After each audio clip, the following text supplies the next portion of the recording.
Welcome to Valley Viewpoint. I'm Roger Johnson. My guests are Connie Bissell and Daniel Biggs. Both of them are here to share the story of how God has led them to where they're at today. I'm looking forward to this, Connie and Daniel. You have both had quite a experience Yes. with the Bible, with Jesus as the author of the Bible, and the Spirit that gives you joy. And I would like to start with you, Connie. What was your spiritual life like? Well, it hasn't always been on fire. I think I wasted a lot of years just kind of going through the motions, being just go to church and kind of call it good. I did study the Bible for years, but until I was converted, it was pretty much going through the motions. Now, occasionally I did have some miracles in reading something in the morning and it's just what you need for the day. That was my experience before. Well, since then, it's exploded. Now, It went.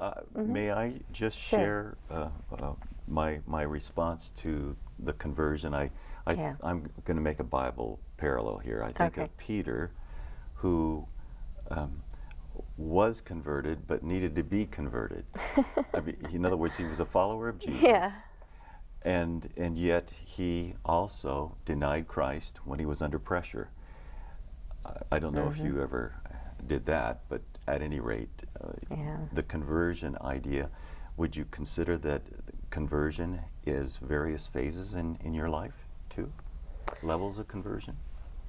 Maybe, but until I was completely willing to give everything and to be completely used by God and willing, I think it takes a person to come to a certain point in their life that they're ready for that.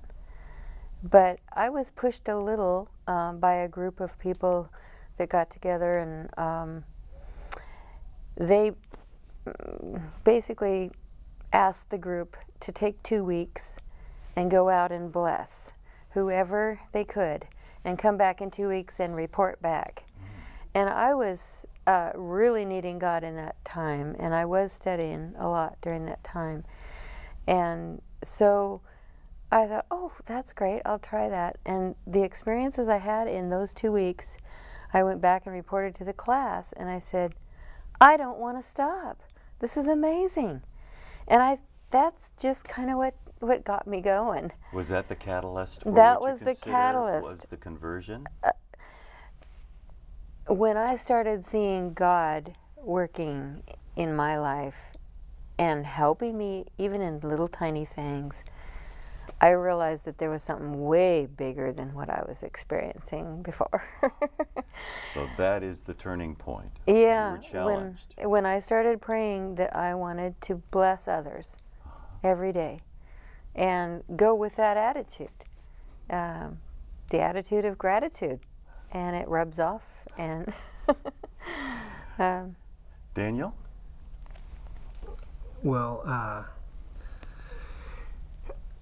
I guess that I grew up in a loving household, but we just never talked about God in the house, really. I was a little unsure as to whether or not my mom and dad believed, and it was just never a conversation. So I didn't really know the Bible stories that well. I didn't read the Bible, but one time I was actually kind of agnostic, maybe borderline into atheist, and I used to do a lot of writing, and I was just very doubtful and skeptical of religion.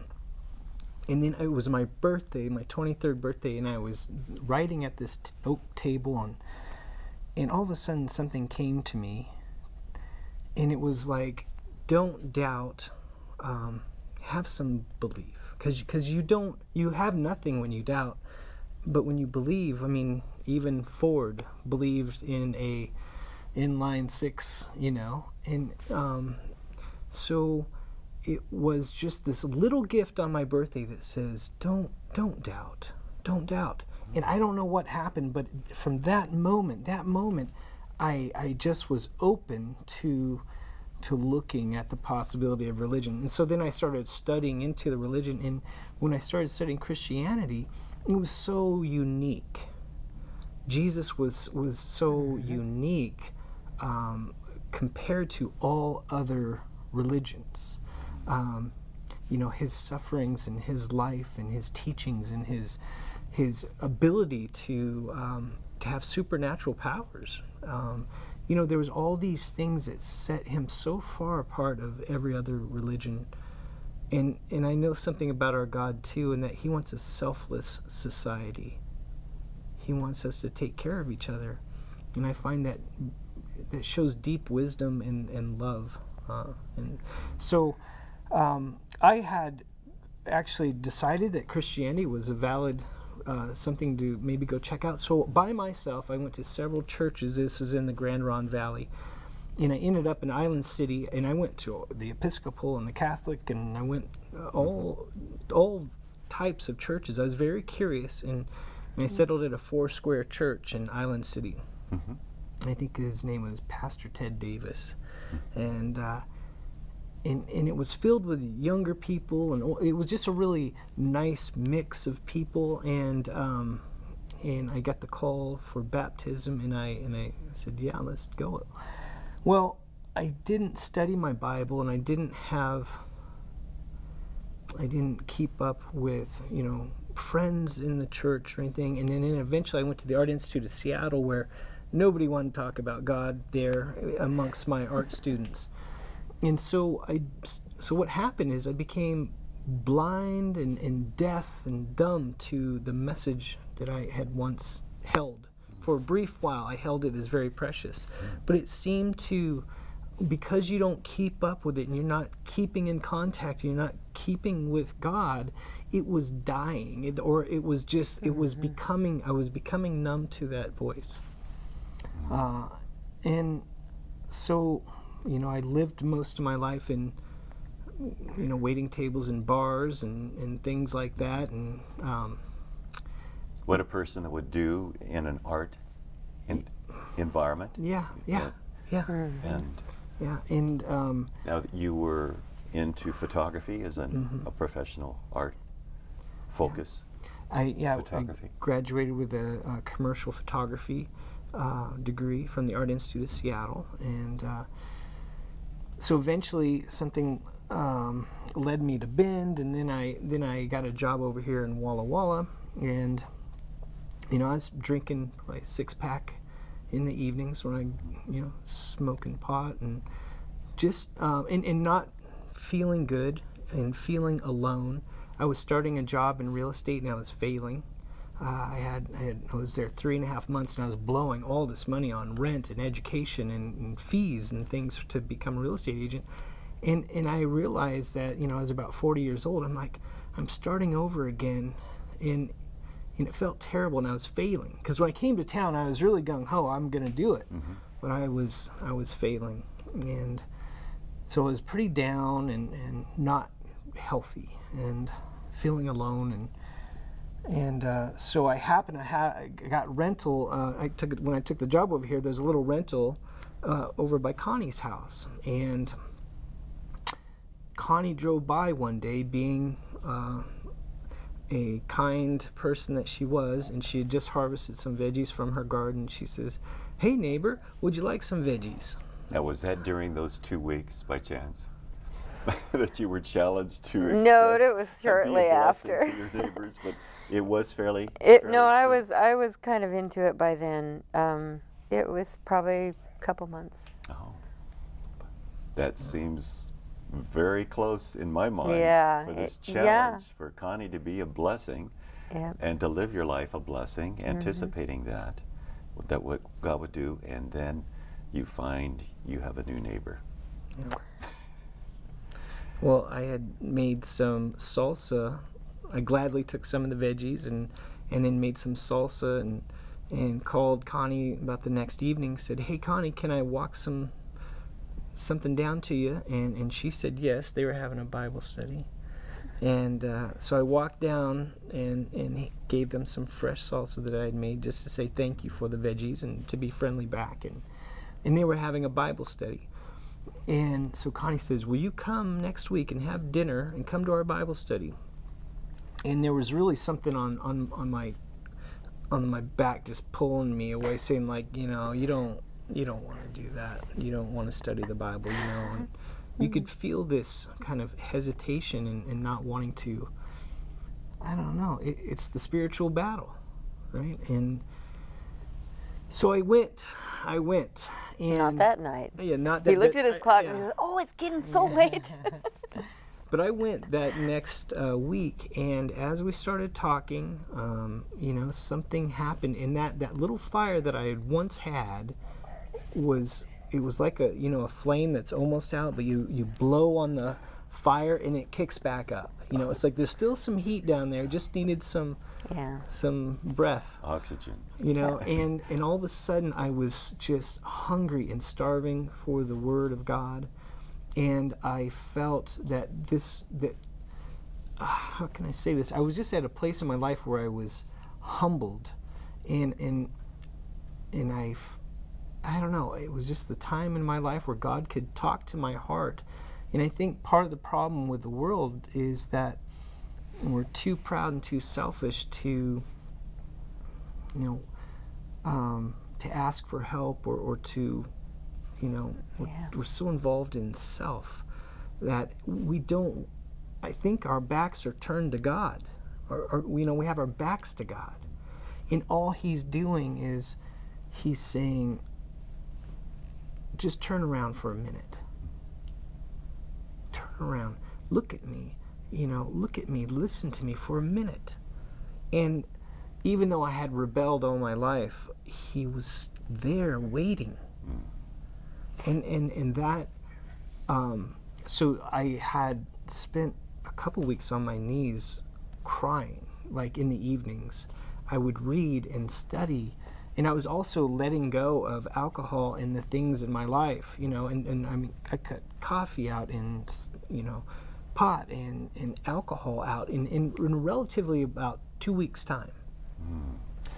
We're going to get back to this story of Connie and Daniel and find out what has happened. What has God done in their hearts subsequently? We'll be right back with Daniel and Connie. Amen.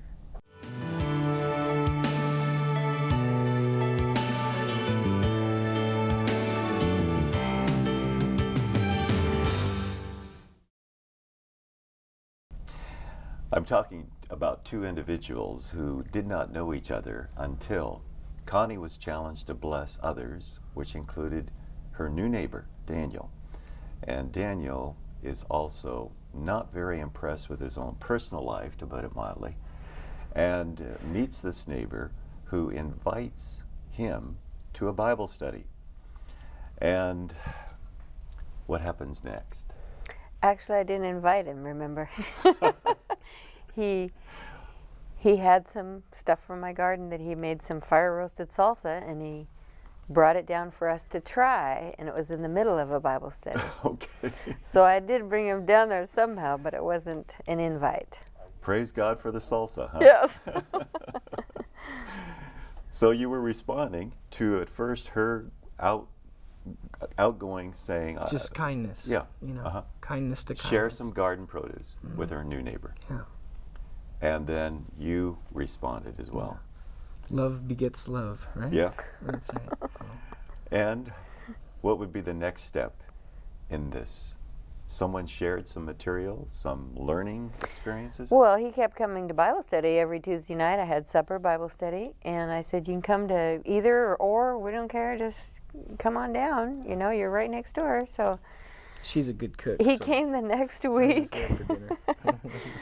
And yeah, he came for dinner and stayed for Bible study, and we were playing Stephen Bohr's Genesis programs, and which sit and listen to something and then we discuss it. Mm-hmm. And he came to a couple weeks of that. And then my daughter, I was thinking, how can I get Dan a little more involved and a little more, not just Tuesday night. I mean, how can I help him out more? And so Tiffany was inviting, my daughter was inviting some people to our house on Friday night to watch Walter Veith's conversion story. Very dramatic. It's great. Anyway, so he came, and there was only a couple people that came. And that conversion story. Yeah, that was a powerful testimony, and I felt that it was a logical explanation of his faith, of coming from a very intelligent person. An instructor in the science area. Well, Walter Veith, being a Catholic in the past and also being a teacher in a prestigious school of teaching evolution, Yes. he had jumped both those chasms. And so it identified with where you had been, agnostic toward possibly evolution. Yeah. And that's what they teach you in public schools. That's what they teach you in most colleges is evolution. That's what you see on TV. And so anyhow, I just felt very encouraged by it. And it was just, I guess I just became so hungry that, I was watching Blue Mountain Television all the time. A good friend from the Bible study named Arnie, he gave me Steps to Christ. And I read that one. And then Connie gave me Desire of Ages, and I read that one. And and then with the Bible studies and then my own reading at home, and I tell you, the conversion was hard and heavy because I was just so. I would be weeping in the evening because God was there waiting for me the whole time, and so I was sad. I was truly repentant of what I had done, and my back being turned to God, but then there was this deep joy too that He was right there, that His love was so strong. So it was like this double whammy of like intense grief and intense joy, that then I just cried, and it was just, and I fell in love with Christ and as my brother and my father. Kind of to the point where I'd say, if they took my brother and beat him and hurt him and dragged him away and nailed him to a cross, those feelings that I would feel from my own brother were that was the way I felt about Christ. Like He is my brother. He is my brother, and unfortunately, it was my sins that put Him there. And. So I felt like Jesus was my brother, my friend, and a father, and I just felt very, very close and in a deep spirit of appreciation, and every time that I gave something to God, He would give me much, much more back. Yeah, He would pour out blessings on me. The real estate business was going bad, and I was praying to God, and He says, put me first and everything else will come, and so I did. I put Him first. I had this book on how to be $1 million sales agent, and I put that down and I read the Bible, and and it was a profound time where I was like, okay, Lord, I'm going to read just a little more longer, and I'm going to push on a little longer even though I'm tired. And all of a sudden the phone rang, and I got a real estate deal, my first one. And then I put the phone down, and about 30 seconds later, the phone rang again, and I had another deal. And then I put the phone down, and then maybe a minute went past, and I had another phone call for another transaction. So these were all... a cluster, not long after you said, or challenged by, seek ye first. Yeah, yes. And make me first. Yeah. And it was profound. And as I was studying that, these things would happen where I'd read a verse in the Bible, and then I would hear that exact same verse, some maybe obscure verse, and I'd hear it once or twice more within 24 hours. And it happened for, I don't know if people believe me, it happened for like a year. Every day. Every single day I was seeing, God was showing me that He was with me in that way. it was a bizarre, strange thing. But The companionship of God's Word.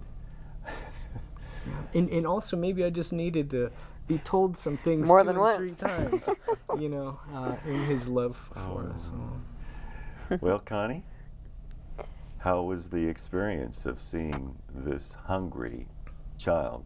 It was amazing. I feel just completely blessed to have been a part of it and to just watch God take him from over here, put him here, and we all learned together. And to hear the questions from a hungry person was just vitalizing. It just was such an encouragement, and everybody in the group just loved trying to answer them, loved the questions, loved his excitement about learning, loved what was happening. It was just incredible. I haven't wanted to stop doing that either. Want to come to my Bible study? I will take you literally. Do you have a group at your house? I don't at my house anymore, but I do have one in the fellowship hall at State Line? State Line. Yeah, we have State had. Line Seventh Day Adventist Church? Yeah, Monday nights On Monday nights? we get together for supper and Bible study, and it's a little bit smaller than it was at my house, but it's a little less work for me. What time is that? 6. 6 every Monday Monday night. evening. Monday nights. And you're inviting those that are watching to come. Yes, we have just talked about how much work it is for me, and I have had one other lady bring food. So we just talked about turning it into a potluck style Bible study, so that it takes the load off of everybody. How would they best contact you as far as the Bible experience at the State Line Church? My phone number is 509-301-4347, and I'd be happy to talk about any experiences you're having or any needs that you might have too. And you've experienced that yourself, as this interview has shared. Connie is willing to talk about any of these needs. Is that right? Yeah. I mean, I'm assuming from... Oh yeah. She's wonderful. I love her, and she's been great. And I'm still working out. I guess if there's anything that I could teach, or not teach, but to share from my experiences, be patient with the new people in your church, because it takes time to shed some of those things out of your life, and sometimes there was some condemnation because I wasn't there yet, and that's painful.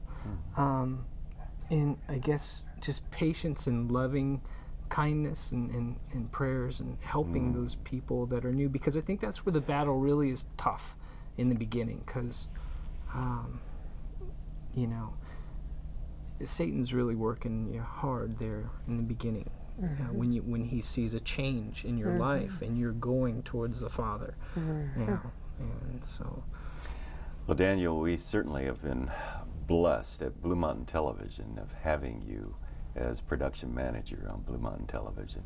well, if I may, Yes. You may. that it's just the blessings that the Lord keeps putting me in people. One of the things that happened to me is I was never in my life around believers, and when I came to College Place, and when I came to